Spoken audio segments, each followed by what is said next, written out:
Hello and नमस्कार everyone, मैं doctor महिमा आपका स्वागत करती हूँ भारत होम्योपैथी में।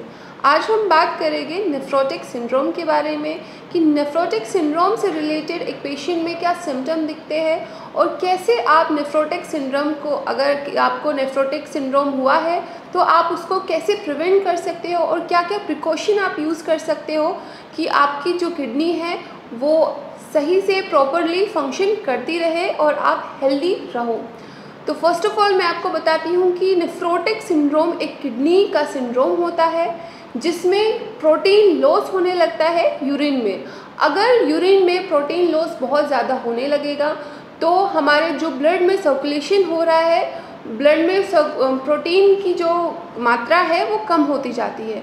अब ब्लड में प्रोटीन की मात्रा कम होती जाती है तो इसकी वजह से पैरों में स्वेलिंग आने लगती है, सूजन आने लगती है। और तो ये दो बात हुई है कि नेफ्रोटिक सिंड्रोम में प्रोटीन लॉस होता है यूरिन में, एंड सेकंड क्या होता है कि पैरों में या फिर कहीं पर भी आपको अपनी बॉडी में स्वेलिंग, एडिमा दिखने लगेगा। तो प्रोटीन यूरिया होगा एंड एडिमा होगा।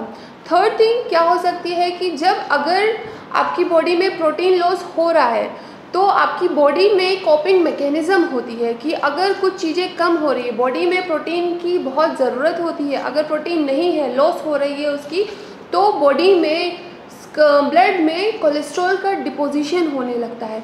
ये कॉपिंग मैकेनिज़्म हमारी बॉडी कर रही होती है कि कोलेस्ट्रॉल जमने लगता है, ब्लड में सर्कुलेट होने लगता है। अब ये थर्ड बात है कि नेफ्रोटिक सिंड्रोम में आपको कोलेस्ट्रॉल का लेवल हाई दिखेगा। ये तीन बातों को आपको ध्यान रखना है। नेफ्रोटिक सिंड्रोम अगर किसी को डायग्नोज हुआ है तो फर्स्ट ऑफ ऑल आपकी प्रोटीन यूरिया होगी, सेकेंड आपकी बॉडी में एडिमा प्रेजेंट हो सकता है, थर्ड थिंग है कि जो आपका कोलेस्ट्रॉल लेवल है वो हाई होगा। अब ये तीनों बातों का आप ध्यान रखेंगे।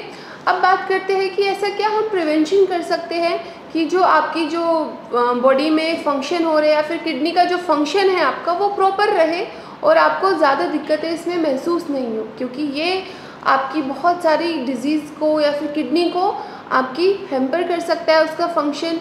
और किडनी का जो फंक्शन है वो ख़राब होगा तो सबको मालूम है कि किडनी एक बहुत वाइटल ऑर्गन है, उसको अगर कुछ भी दिक्कत होती है, उसमें कोई भी सिंड्रोम आता है तो बॉडी का जो नॉर्मल फंक्शन है उसमें खराबी आने लगती है। तो एक बहुत इंटरेस्टिंग पॉइंट है जो आपको ध्यान रखना है कि नेफ्रोटिक सिंड्रोम की जो केसेस होते हैं उसमें कभी भी आपका क्रेटिनाइन का लेवल हाई नहीं होता है। ये की पॉइंट आप हमेशा याद रखेंगे कि आपका क्रेटिनाइन का लेवल हाई नहीं होगा, सिर्फ प्रोटीन यूरिया होगा, एडिमा आपकी बॉडी में रहेगा और आपका कोलेस्ट्रॉल लेवल बढ़ जाएगा। अब इसके दो कारण होते हैं आपकी बॉडी में आने के। तो पहला कारण है कि स्ट्रेस। अगर आप बहुत ज़्यादा स्ट्रेस में रहते हैं तो यूजुअली हमें क्या लगता है कि अगर किसी को स्ट्रेस होता है तो उसके हृदय पे, हार्ट पे इफ़ेक्ट करता है या फिर उसके ब्रेन में, उसको मेंटली डिप्रेस करता है, परेशानी देता है। बट नहीं, अगर आप बहुत ओवर एग्जर्ट आप खुद को करते हैं, स्ट्रेस में रहते हैं, तो वो आपकी कहीं ना कहीं किडनी पर भी इफ़ेक्ट करता है, क्योंकि बॉडी को, किडनी को हील होने का टाइम नहीं मिल रहा है, वो आपके ऑर्गन्स को इफ़ेक्ट कर रहा है। थर्ड थिंग कि आप अपनी बायोप्सी कराइए, जो एक्चुअल कॉज है। अगर आपका ब्लड प्रेशर बढ़ा हुआ है, अगर आपका शुगर लेवल बढ़ा हुआ है, तो अगर ये कुछ उसके जो को रिलेटेड मॉर्बिड जो डिजीज़ होती है, अगर वो ऐसी है तो आप उनको चेक कराते रहिए। उससे आपको क्या होगा, अर्ली डायग्नोसिस हो सकता है। अर्ली डायग्नोसिस हर बीमारी में अच्छा होता है क्योंकि उससे हमें जल्दी से बीमारी की ट्रीटमेंट मिल जाता है और हम बीमारी को वहीं कंट्रोल कर सकते हैं।